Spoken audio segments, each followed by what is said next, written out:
प्रिय दोस्तों, बाइबल एवं विज्ञान के बारे में अगला वीडियो आपके सामने प्रस्तुत करते हुए मुझे बहुत खुशी है। ये चौथा वीडियो है। पिछले 3 वीडियोस में मैंने ये बात याद दिलाई थी कि लोग, खासकर नास्तिक लोग, विज्ञान विज्ञान विज्ञान कह के बड़ा चिल्लाते हैं बाइबल के विरुद्ध। लेकिन मैंने ये बात बताई थी कि विज्ञान कई प्रकार के विभागों से बना हुआ है, जिसमें तमाम तरह के सिद्धांत है, संकल्प है, कल्पनाएं हैं और तमाम तरह के स्थापित नियम भी है, जिनको मैंने 2 भागों में बांट कर आपको बताया था। एक, विज्ञान के सांकल्पिक सिद्धांत जो अभी तक स्थापित नहीं हुए हैं। नंबर 2, विज्ञान के स्थापित नियम और तथ्य।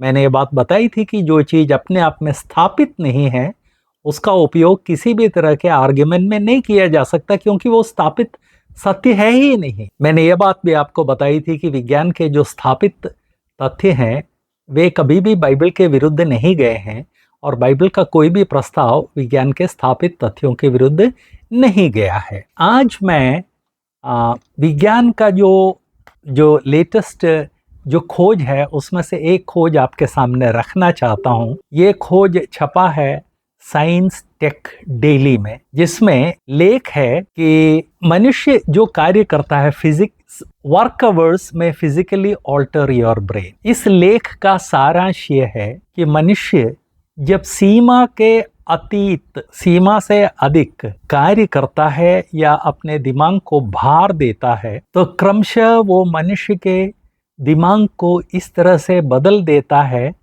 कि ज्ञान, उसके जो जितने ज्ञान चक्षु होते हैं वे, और उसके जो इमोशंस हैं उन सब के ऊपर इसका बहुत बुरा असर पड़ता है और बुढ़ापे में वो इन चीज़ों के कारण काफ़ी दुख उठा सकता है। अब आप पूछेंगे कि भला बताइए इसका बाइबल से क्या संबंध है? बहुत संबंध है। उत्पत्ति की पुस्तक में हम देखते हैं कि परमेश्वर ने जब 6 दिनों में सृष्टि पूर्ण कर ली तो 7वें दिन को सबत कहा और उसको विश्राम दिन के रूप में घोषित किया। और तब से लेकर पुराने नियम की लगभग हर पुस्तक में परमेश्वर ने इस बात को रिपीट किया है कि मनुष्य को 6 दिन कार्य करने के बाद 7वें दिन विश्राम करना जरूरी है। ये इतना महत्वपूर्ण नियम है कि परमेश्वर ने जो 10 आज्ञाएं दी उनमें से एक आज्ञा ये थी कि तुम सबत के दिन विश्राम करना।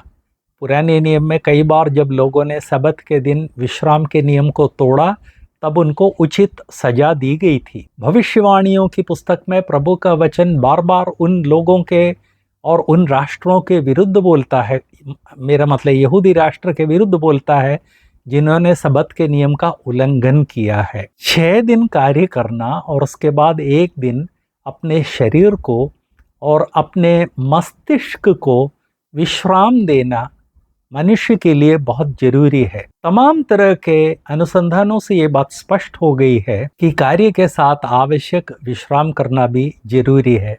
और ये जो लेटेस्ट अनुसंधान है जो कल रिपोर्ट हुआ है 9 जून 2025, साइंस टेक डेली, आर्टिकल का टाइटल है, अंग्रेजी में है ये पत्रिका, scientists want long work hours में फिजिकली ऑल्टर योर ब्रेन। ये जो लेटेस्ट लेख है वैज्ञानिक अनुसंधानों के आधार पर यह बात याद दिलाता है कि मनुष्य शरीर और मनुष्य के मस्तिष्क को विश्राम की जरूरत है। कार्य भी करना है, विश्राम भी करना है, दोनों के बीच में संतुलन होना चाहिए, नहीं तो शरीर पर भी उसका दुष्प्रभाव होता है, मस्तिष्क पर भी दुष्प्रभाव होता है। मेरे प्रिय दोस्तों, विज्ञान के तथ्यों ने हमेशा पवित्र बाइबल के प्रस्तावों का समर्थन किया है। पवित्र बाइबल में जो भी प्रस्ताव हैं ये सर्वज्ञानी पवित्र आत्मा ने अपनी प्रेरणा से लिखवाया है। और चूंकि पवित्र आत्मा सर्वज्ञानी है इसलिए जो भी प्रस्ताव पवित्र बाइबल में आए हैं वे सच्चाई को दिखाते हैं। आज मैं पुनः आपको याद दिलाना चाहता हूँ, आज से हजारों साल पहले परमेश्वर ने विश्राम का जो नियम दिया था वो एक बहुत ही जरूरी नियम है, जिसको कल भी इस वैज्ञानिक पत्रिका ने अनुसंधान के आधार पर रिपोर्ट किया। याद रखें, विज्ञान के जो भी तथ्य हैं वे हमेशा पवित्र बाइबल का अनुमोदन करते हैं, विरोध नहीं। पवित्र बाइबल के जो प्रस्ताव हैं वो हमेशा वैज्ञानिक तथ्यों से मेल खाते हैं, उनके विरुद्ध कभी नहीं गए। इन बातों को याद रखें। जल्दी ही हम अगला वीडियो बाइबल एंड साइंस के बारे में अगला वीडियो लेकर आएंगे, लेकिन एक अनुरोध है, लेटेस्ट वैज्ञानिक विषयों के ऊपर अनुसंधान करने में काफ़ी समय, श्रम और ऊर्जा की ज़रूरत है। इतना श्रम करके हम लेटेस्ट जानकारी आपको सरल भाषा में उपलब्ध करवाते हैं, इसलिए कम से कम एक लाइक तो बनता है। इस वीडियो के नीचे जो थम्स अप बटन है उसको प्रेस करके हमको एक लाइक देकर हमको प्रोत्साहित करें।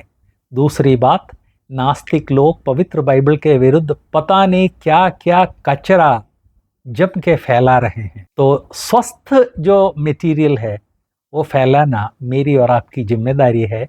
इसलिए इस वीडियो के इसके नीचे जो शेयर बटन है उसको क्लिक करके मैक्सिमम लोगों के साथ शेयर कीजिए।